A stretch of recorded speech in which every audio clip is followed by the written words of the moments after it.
Good morning, dear students. This is your Sudha ma'am. Welcome to the fourth session of lesson 4, that is excretion, the wastage disposing system.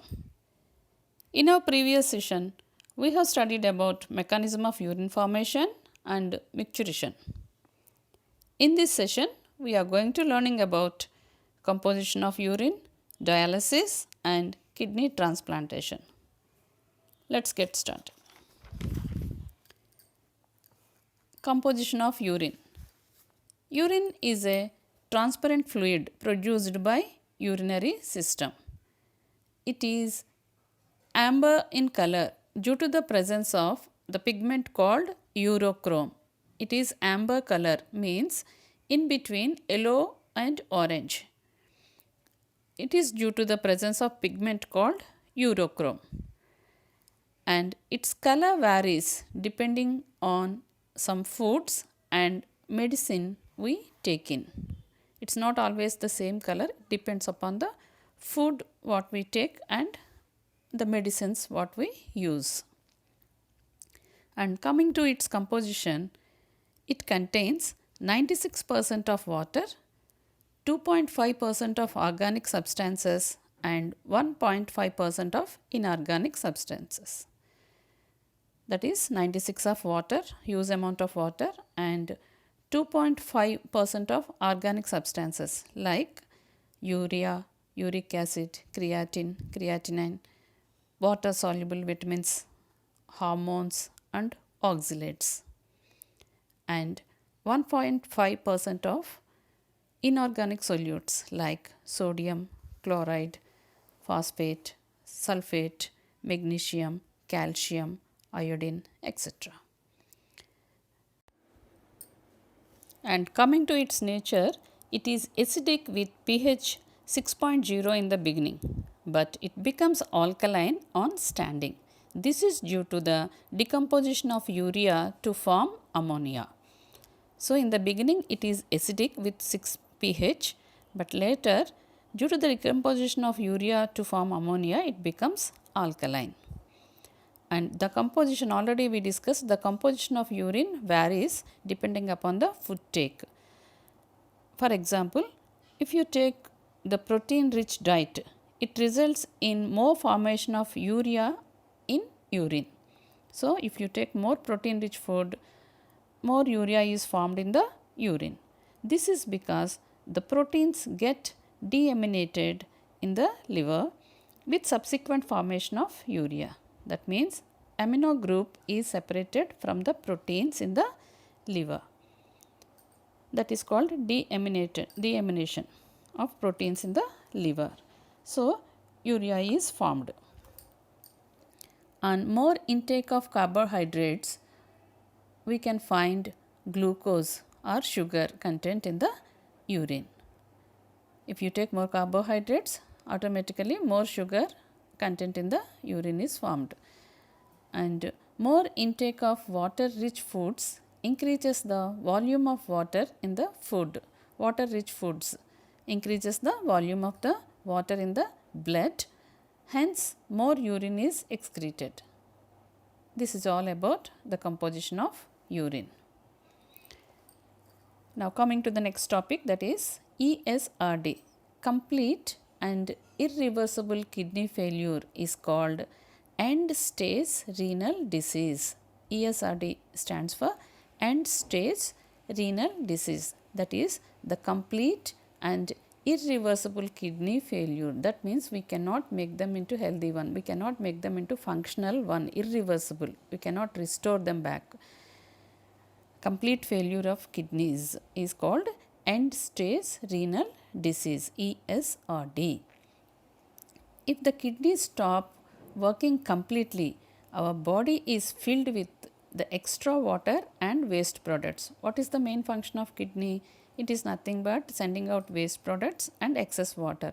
So, these two, that is extra water and waste products, are accumulated in our body, and this condition is called uremia. UREMIA, uremia. The accumulation of extra water and waste products in the body is called uremia. And the symptoms are swelling of hands and feet, person feel tired and weak, swelling in the hands and feet, and person looks tired and he feels weak. And this is about uremia. First, let us discuss the reasons for kidney failure and the solutions to this problem. Our kidneys are very very vital organs, very important organs. Several factors like infections, injuries, high BP, or restricted blood flow to the kidneys are some of the reasons for kidney failure. Infections like bacterial infection, viral infection, etc. Injuries, sometimes we may get any accident, something like high BP and diabetes and restricted blood flow. These are some reasons for the failure of the kidneys. And because of kidney failure, accumulation of poisonous wastes takes place in the body, and this leads to the death of the person. In humans, one healthy kidney is sufficient to filter the wastes from blood. Actually, we have two kidneys, but one kidney is also sufficient to filter the waste from the blood. If both kidneys are damaged in a person, there are two ways of treatments. One is dialysis, that is called artificial kidney, and the second one is kidney transplantation. If kidneys are get spoiled, we have two solutions. One is dialysis and the second one is kidney transplantation. Let's discuss about the first one, that is dialysis, the artificial kidney. Dialysis machine is used to filter the blood of a person when both kidneys are damaged. This process is called hemodialysis. Okay? If both kidneys are failed, then we use a dialysis machine to filter the blood, and this process is called hemodialysis. In this process, blood is taken out from the artery of the patient. Blood is taken out and mixed with an anticoagulant called heparin. Heparin is an anticoagulant, that means it prevents the clotting of the blood. As we are taking out blood from the out of the body, the blood may clot outside. So that is the reason we inject heparin. It is an anticoagulant into the blood before pumping it into the apparatus called dialyzer. So heparin is injected to prevent the clotting of blood. So then the blood is pumped into the dialyzer. In the dialyzer, blood flows through channels or tubes. So this is a dialyzer. This rectangular box is dialyzer, where the tube-like structures we can see, and these tubes are embedded in the dialyzing fluid. So in this full box, dialyzing fluid is there, and in these tubes the blood flows. So inside the tubes blood is flowing, and outside of the tubes dialyzing fluid is present. And the composition of dialyzing fluid is same as that of plasma. We have liquid component in our blood, that is plasma, and the dialyzing fluid also the same composition, contains the same composition of plasma except the nitrogenous base. In the plasma we have nitrogenous base also present, but in the dialyzing fluid nitrogenous bases are absent. So as the blood is passing through the tubes of the dialyzer, the nitrogenous bases are diffused into the dialyzing fluid. So in the dialyzing fluid nitrogenous bases are absent. So the blood is flowing through these tubes, then the nitrogenous waste diffused into the dialyzer fluid, because diffusion means the movement of substances from high concentration to low concentration. So in the blood nitrogenous bases are there, but in the dialyzing fluid nitrogenous bases are absent. So automatically diffusion takes place. So the nitrogenous bases are diffused into the dialyzing fluid, and the blood becomes free from the wastes. The dialyzing fluid with nitrogenous wastes, that is used one, is passed out and collected in a container. So, outside of the dialyzer we have two containers. One is clean dialyzing fluid and the other one is used dialyzing fluid. At the same time, the new dialyzing fluid will be passed into the dialyzer. So, used one comes out and at the same time the new one is entering into the dialyzer from the another container. This process continues throughout the duration of dialysis. The cleaned blood is pumped back to the body through a vein after injecting anti-heparin. To prevent the clotting of blood outside of the body, in the beginning we gave one injection heparin to prevent the clotting, that is anticoagulant. While sending back the blood into the body, anti-heparin is injected into the clean blood and it is injected into the body through a vein. In the dialyzer, the process of diffusion of nitrogenous wastes into the blood is just like the similar process of the functioning of the kidney, but it is different as there is no reabsorption. While learning about nephron, we learnt that in the PCT, proximal convoluted tubule, reabsorption takes place of glucose, water and useful materials, etc. But this reabsorption is absent in dialysis. Each dialysis session lasts for 3 to 6 hours. And this method has been used for thousands of uremic or kidney failure patients all over the world. This is only the temporary solution.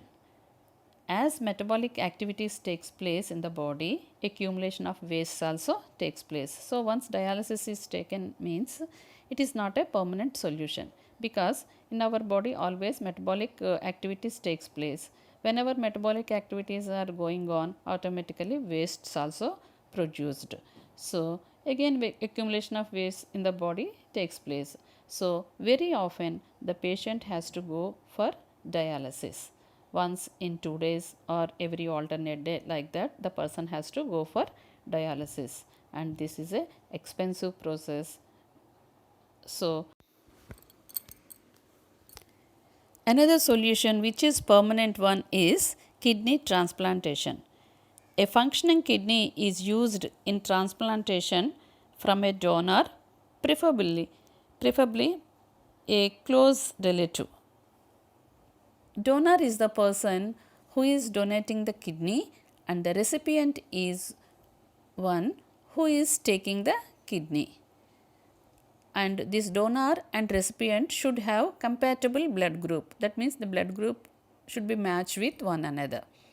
Generally, the donor will be a close relative. Why we will take the kidneys from the close relatives? To minimize the chances of rejection of transplanted kidney by the immune system of the recipient. Generally, any human body do not accept the foreign bodies. As it is a foreign body, the chances of rejection is more. That is why generally we will select a close relative, that too with compatible blood group, and so that it minimize the chances of rejection of the immune system of the recipient. But these days the modern clinical procedures have increased the success rate of the transplantation. Nowadays advanced techniques, advanced methods and advanced medicine, all these are increased the success rate of the transplantation. The transplanted kidney is not placed in the place of the original kidneys.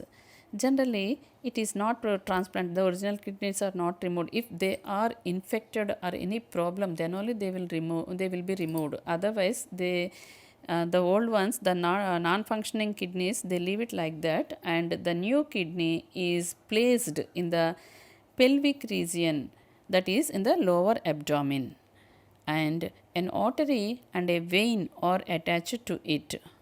So in the pelvis region, lower abdominal region, it is placed, and one artery and one vein are connected to this transplanted kidney. And to carry the urine, ureter also, one ureter also connected to carry the urine to the urinary bladder. And generally, one kidney is sufficient to survive without any complication. That is all about kidney transplantation. Let's have a quick summary of today's topics. Today we have studied about composition of urine, dialysis and kidney transplantation. That's all for today. Meet you in our next session. Thank you.